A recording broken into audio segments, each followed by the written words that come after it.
Hello everybody, it is Jody and I am back with another review for you today. It has been a long time since I've done a review, so I'm super excited and I hope you are as well. Couple little housekeeping things to get out of the way. I apologize for the poor sound quality in my recent videos and excuse me, I think it is a phone issue because I had it on with two different microphones. And right now I'm not using a microphone. And we shall just cross our fingers. But I'm also trying to speak louder than usual, so hopefully that helps, guys. We shall see. I'm doing the best I can. That's all I can say with that. Okay, so let's do it. Let's do it. This is the Turtulele. I did an unboxing of this ukulele. But let's get another look at it.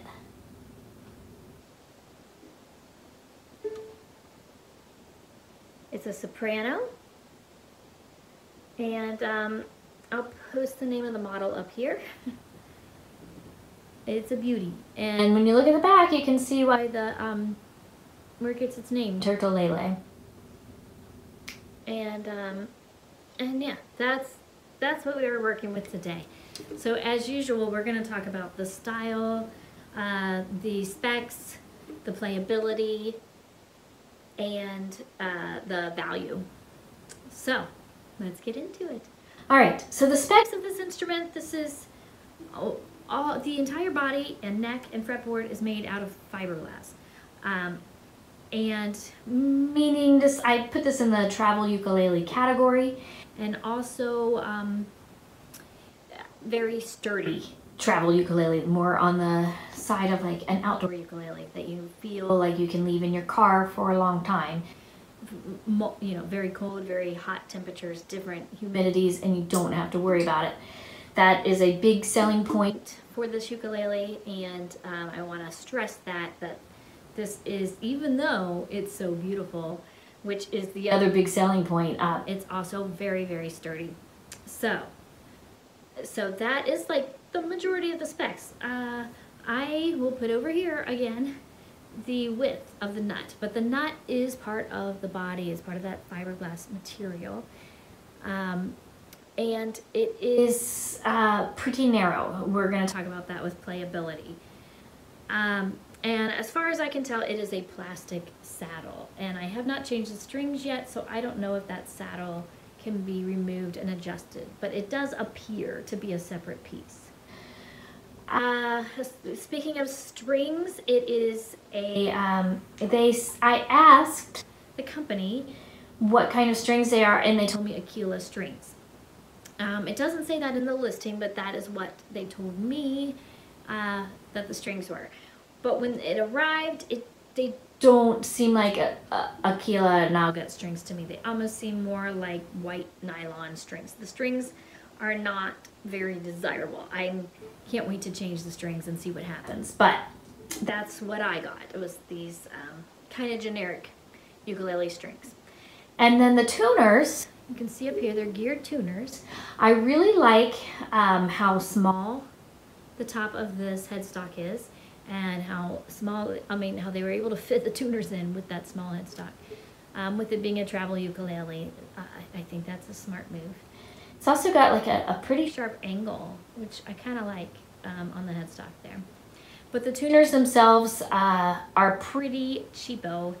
They're not consistent. One of them, you turn it a lot to get a little response. Another one can be the opposite. In fact, I was really surprised by that. One of them behaves almost like a friction tuner, where it's really sensitive, which I don't like, and I don't expect out of a geared tuner. The tuners, they're fine, but I'm going to talk about them again when we get into value. So just know they're cheapo tuners. Okay. What else as far as specs?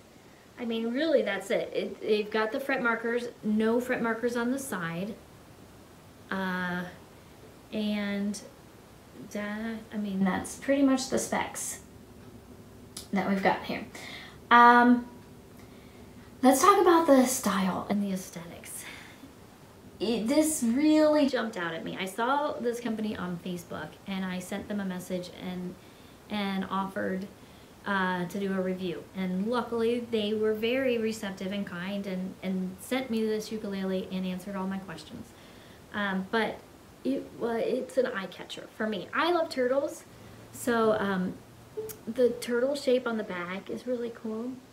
But they also have a lot of different styles. They're not all this in your face, although some of them are. I'm going to post some pictures at the top, but also the link to their website is going to be in the description, and you can see some of the other models that they do.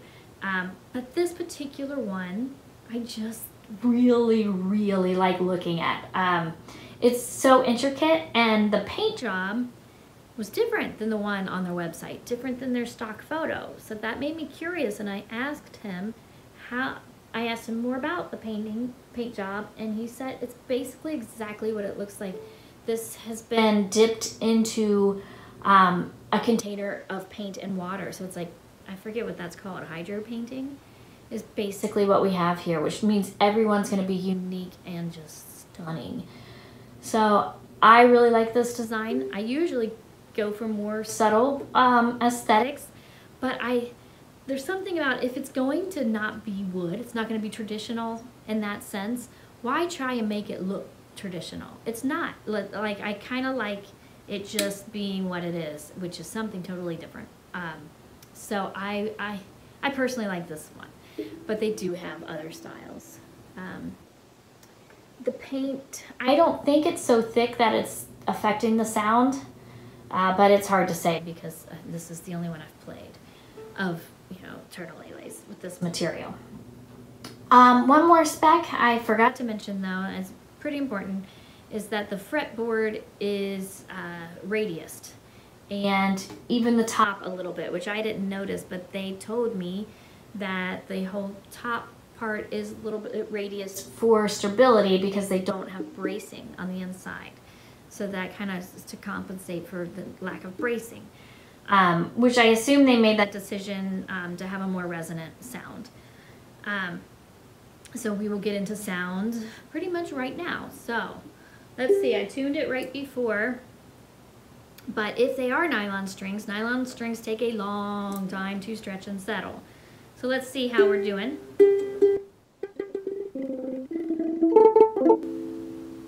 Alright, so I'll just play a little bit, few different styles, and let you get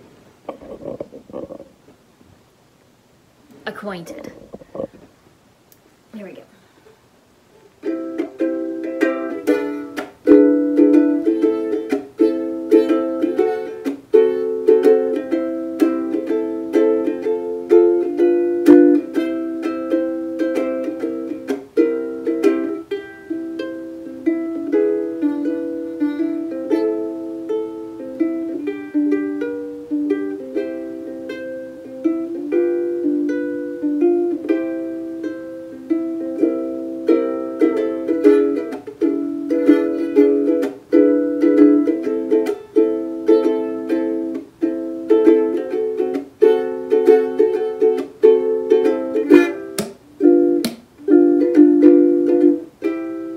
Okay, that's a little bit of that.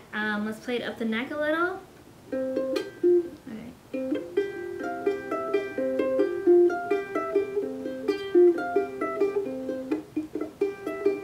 That's player air.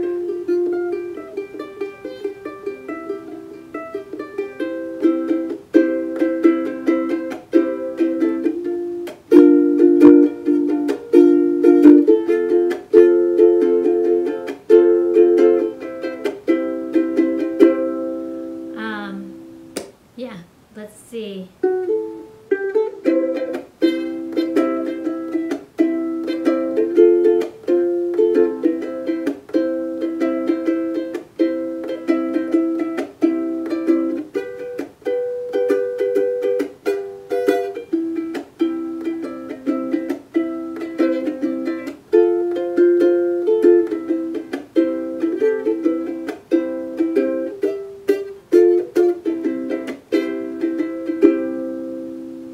Okay, so let's talk about sound and playability because they're very linked. in this ukulele. The sound itself, I think it sounds an awful lot like a Kala Waterman.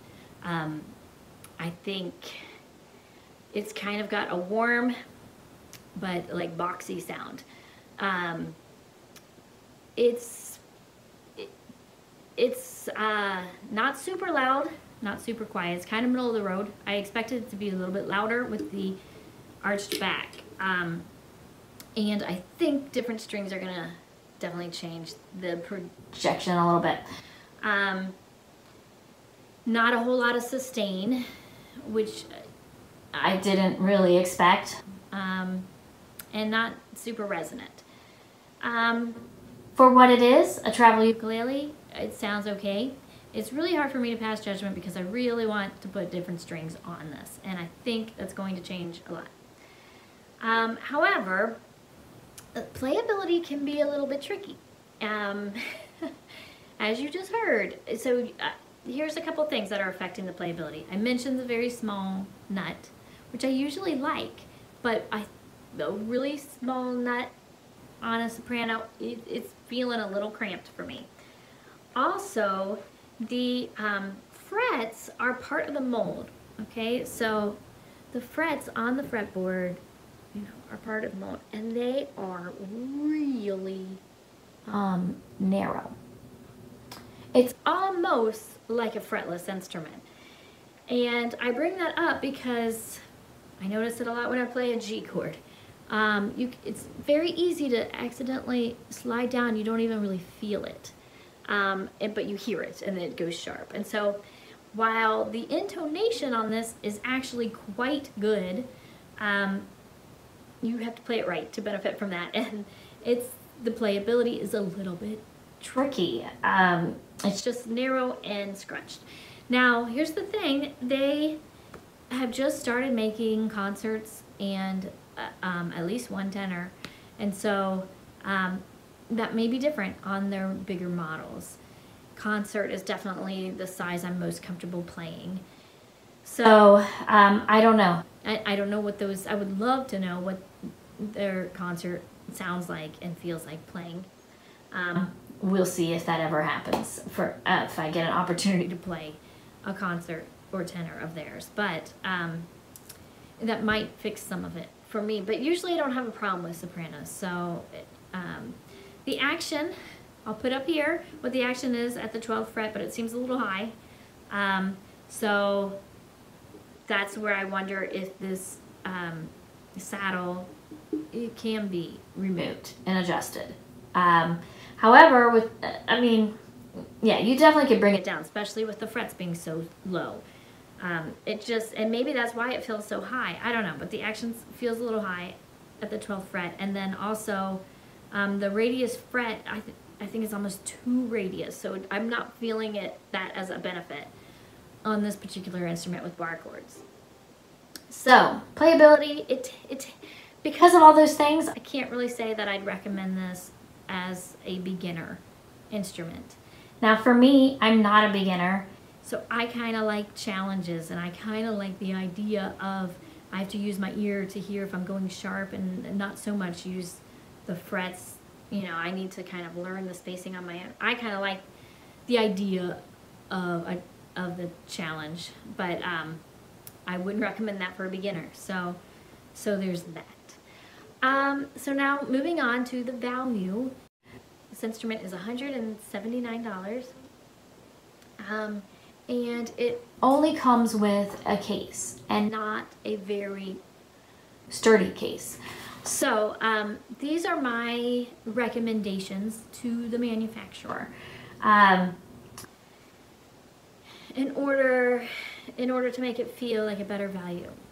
I think that the strings need to be upgraded for sure. They even suggested a different string. And so I think spending the extra money to send people the ukulele with already strings that make it sound its best would be advised. And I also think the tuners need to be improved.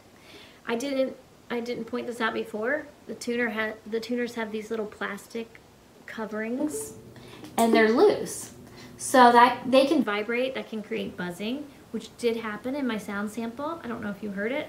Not every time, but so, I mean, I think for $170, we need nicer tuners, nicer strings, and a nicer gig bag. I like this clear cover. I think that's really unique. And it also shows off the aesthetic of the instrument. You can see it even when it's in the case. I really like that, but I think we need padding. We need, I mean, I don't know, even a pocket would be nice, but maybe not necessary. And then better, like some kind of, we just need a nicer gig bag. This is my opinion, as far as, because the travel ukulele market is very competitive, and the other prices are considerably lower than this one. So I think the strengths of this ukulele are its uniqueness and its aesthetics and its durability. And I think the major drawback for me on it is the price. I just think it's kind of pricey. So that's kind of where I stand with this instrument. I love it. A lot of instruments, when I get them, I don't have any intention of really keeping them. This one, I'm at least gonna have on my wall and play it occasionally. If I did not already have a ukulele in my car, 100% this would live in my car with me. And maybe, I don't know, actually maybe I'll do that because it makes me happy to look at. It's a beautiful ukulele and it's well constructed. It is high quality in my opinion, and the company is very proud of it and they've worked really hard, and it's not, I don't get the sense of they just jumped on the bandwagon of I want to make a ukulele too because everybody loves ukuleles and I don't know anything about ukuleles. I feel like they've done a lot of research, especially getting the intonation perfect.